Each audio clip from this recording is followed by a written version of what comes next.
Flavored air is quickly becoming the leading alternative to vaping and smoking. And at the forefront of it all, wouldn't you know, my partners, Fume, helping you to break away from awful habits. This right here is an award-winning flavored air device. It will deliver great taste without any harmful chemicals. Instead of inhaling vapor, you will simply breathe in natural, non-toxic flavors, and it will satisfy your craving without the downside. By the way, if you like to keep your hands busy, I gotta tell you, you gotta feel this Fume thing. It's actually, I don't like setting this down, but maybe you're just looking to curve an urge. Fume's premium wood design is built for both flavor and function. The fidget features on this are really going to help you to relieve stress and help you stay focused. Over 500,000 people have already made the switch to Fume as part of their habit-changing journey. And if you're ready to try it for yourself, let me tell you, now's the time. For a limited time, if you order the Journey Pack using my code Chael, you will get a free Fume topper. Click the link.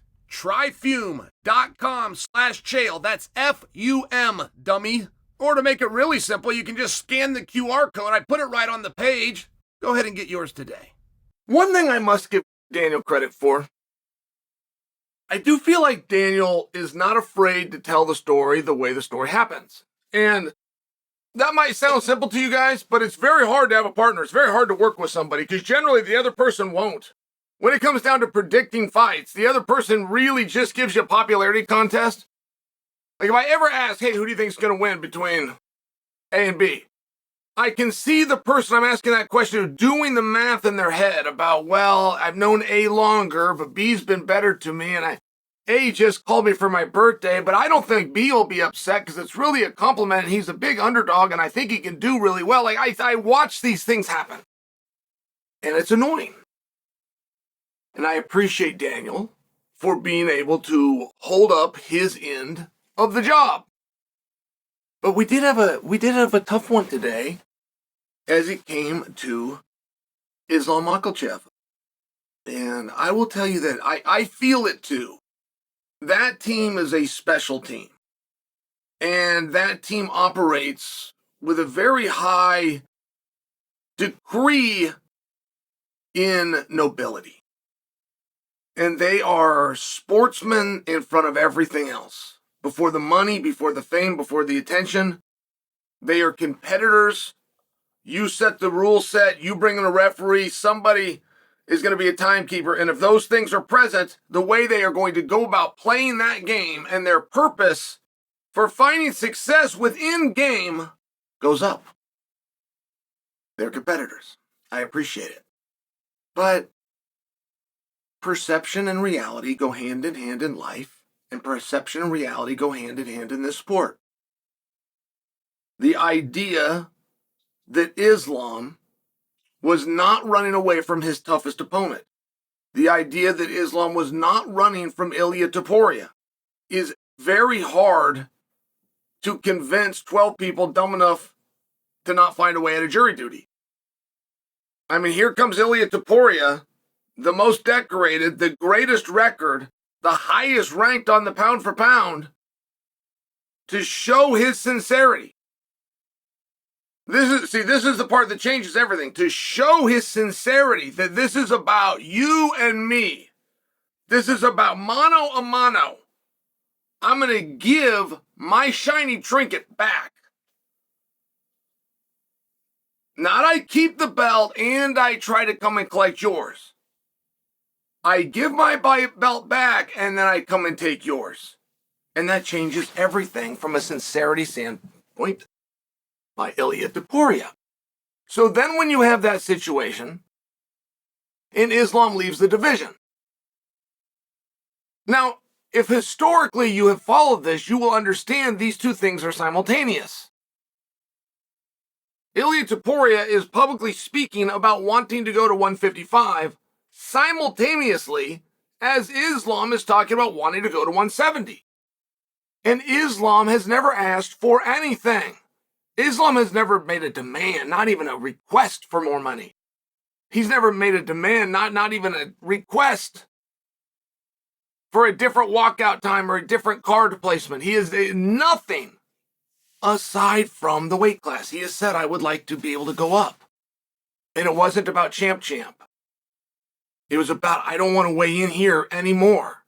As soon as we can get me out of here, but I got a problem. I have a friend that's got the belt at 170. And whether I can go up and take that belt from my friend or not, I'm not going to try to take that belt from my friend because that is my friend. It's a very noble situation, but that got worked out. He no longer had a friend who's got the belt. He no longer has a friend that if he went up, he would have to face and take the friend's dream away. So now it's a very different situation.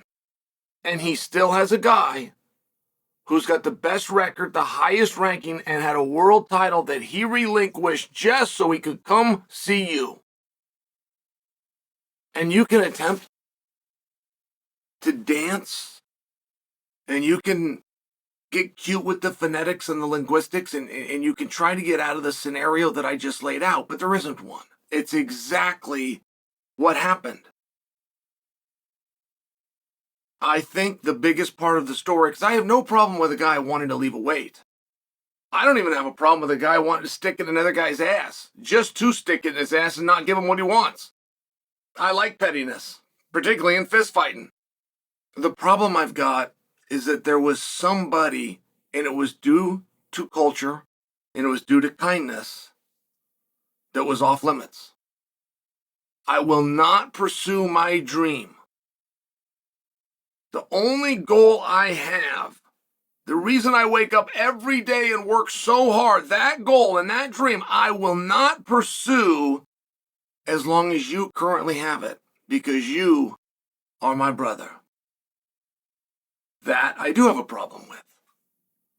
And since there's nothing that we can do about that, the one thing that I ask is that we don't double dip this thing on both ends, where we compliment and we praise, while we don't also acknowledge and point out the hardest fight, the one that came to your doorstep, the one that came looking for you, the one that said your name, the one who came in with clean hands, because they weren't going to let him fight with two belts, so he got rid of one of them. He joined the division. He had nothing stopping him, nothing holding him back. And that fight didn't happen. And there's not another way to tell that story. I had this back and forth with Daniel. Daniel did agree with me. There's not another way to tell the story. Even if that's not purely what we saw, it's the accurate words to use. And that's all that history will be using, is accurate words. Ariel Helwani himself came at me again today. And he came at me from a perspective of, Chael, it's okay, we're friends. And you're over there on YouTube and you're trying to get clicks. But let me stop him right there. Because there's nothing about the way I'm telling the story of Ilia Topuria leaving a division, taking a bigger rest, putting the belt behind, going up to 155. There was nothing about the UFC wanting Islam to leave. And you got to understand that. If the UFC wanted Islam to leave and go at 170, they wouldn't have stripped him.